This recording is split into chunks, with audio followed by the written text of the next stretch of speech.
Gary, how do you focus on the practicalities of not conceding late goals without sort of mentally the players dwelling on it? Because I suppose that's been one of the focuses this week, if you like. Yeah, I think if you look at all the games that happened this week, there's always quite a few goals that are scored after 90 minutes.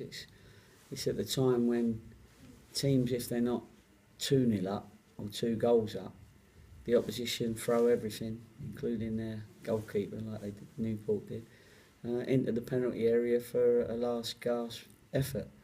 And although we tried hard to defend that last 5 minutes of extra time, unfortunately it dropped to them, and they did get that goal. So you have to forget it, you have to learn from it.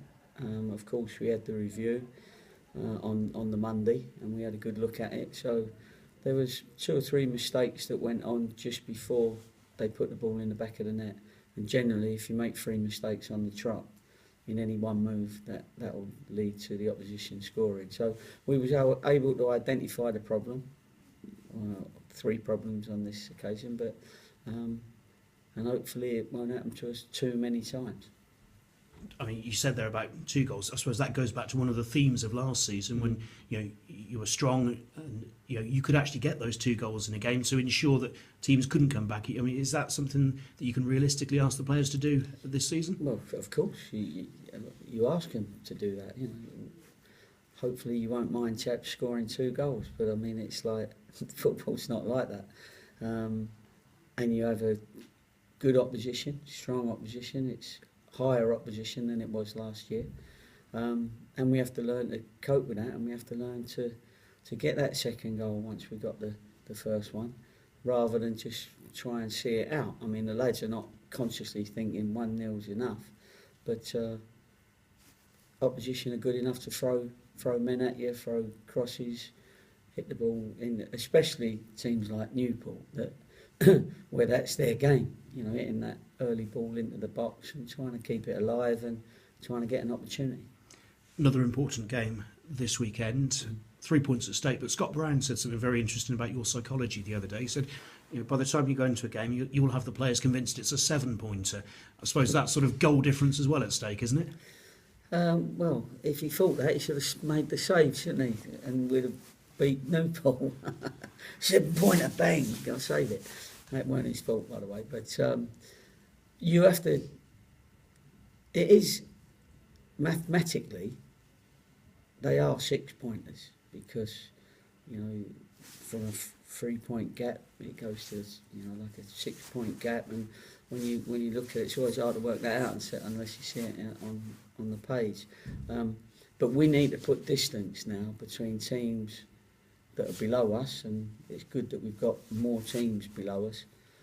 Every time we play them, that's why it becomes a 6-pointer, because you put a little bit more space between you and them. They've got beat and you've won. So we've got 2 or 3 of those coming up, and they're going to be really important. So 7-pointer, I don't quite know when I said that. I think that must have been Gareth Ainsworth at Wickham, but mine, it's a 6-pointer.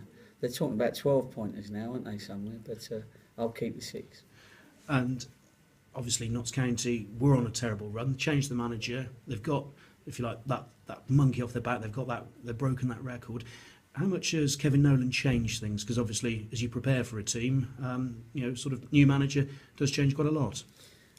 Yeah, I think a new manager gives a freshness sometimes. That's not promoting that we should get a new manager, but it gives a freshness.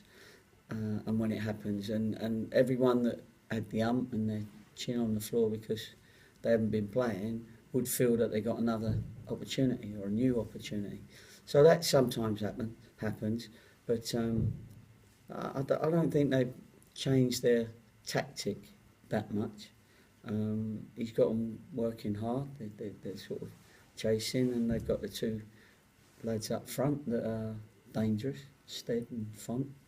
And if they play, then you have to be very wary that they've both got qualities and have both played at a higher level.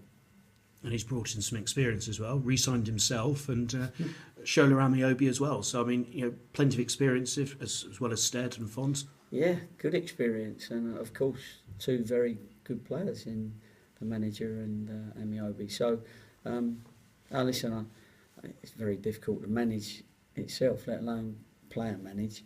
So we'll have to wait and see whether he decides to do that. And if you see me getting changed, you know we're right in trouble. Well, you certainly bring some more experience. Thank you very much. In terms of your squad, how are injuries and illnesses? Because obviously there's been a few bouts of illnesses. Thinking Alex Pike going through the squad. Yeah, and that's the same as O'Shaughnessy as well. Why he didn't play against Newport? It's been around, this little bug that we've had, and we're trying to move it out and move it on. But you know how it is when you've got a group of people. Once it's in your camp, it's very difficult to get rid of it. And we've